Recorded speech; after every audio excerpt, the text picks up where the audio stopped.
Dobruhu Ranku. Good morning.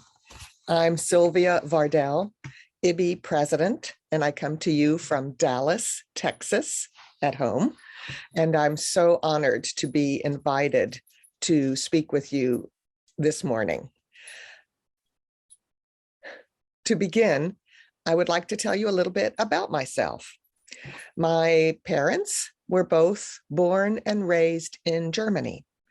My father's family, extended family, still remains there. My mother's family suffered greatly during World War II, and they lived in what is now Poland, but were forced out as refugees during the war. My mother tells me stories about being on the train out of Dresden before the Americans bombed the city, and about being forced at gunpoint from their home by Russian soldiers.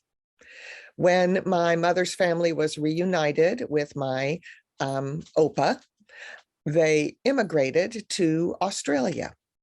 And that is where I was born, because my mother met my father on the ship heading to Australia.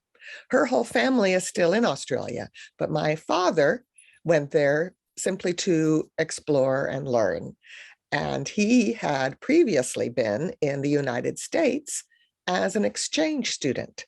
So when he and my mom married and I was born, he said, "We're immigrating again. Let's move to the United States." And that's what took my family here. My adult children now have expanded my circle, and I have a Guatemalan daughter-in-law and a grandbaby who is learning to speak both English and Spanish. My son married a beautiful Native American woman last November, and they had a beautiful ceremony with the Native American Indian blanket ceremony.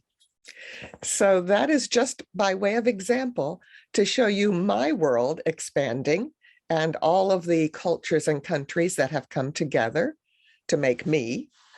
And it's also part of how IBBY works, how IBBY is made up of sections around the world and has continued their work in 70 years in sections in Ukraine, in the United States, and in countries all around the globe. I'm so pleased to tell you that IBBY stands with you and continues to support IBBY Ukraine in the most difficult of circumstances.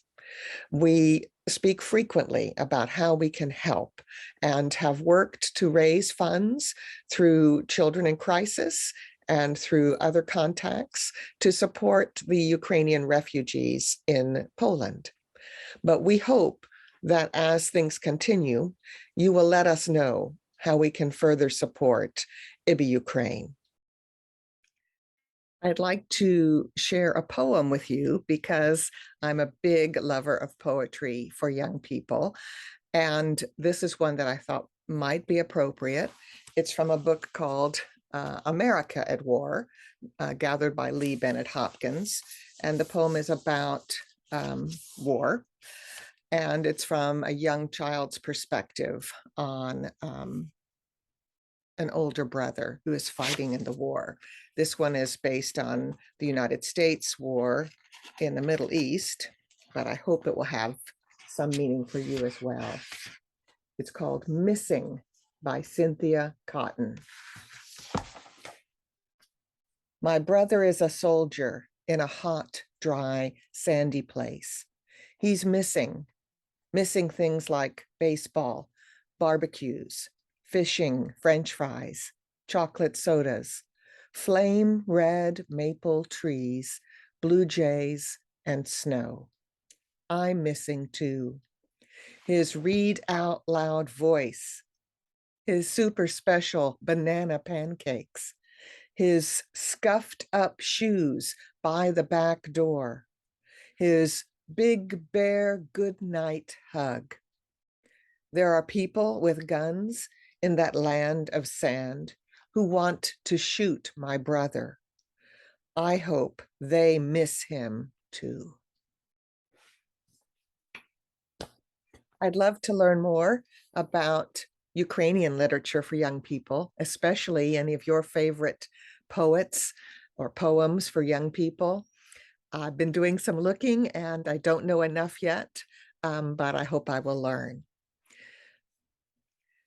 Meanwhile, I commend you for your courage, for all that you are trying to do for Ukraine's children and families in the most difficult of circumstances. Our hearts are with you, and I, for one, am keeping you in my prayers. I hope your conference is effective and meaningful. I don't know how you're managing it. It's amazing. But as IBBY President, I want you to know that all of IBBY stands with you, and we are ready to help. Proshchanya. Farewell.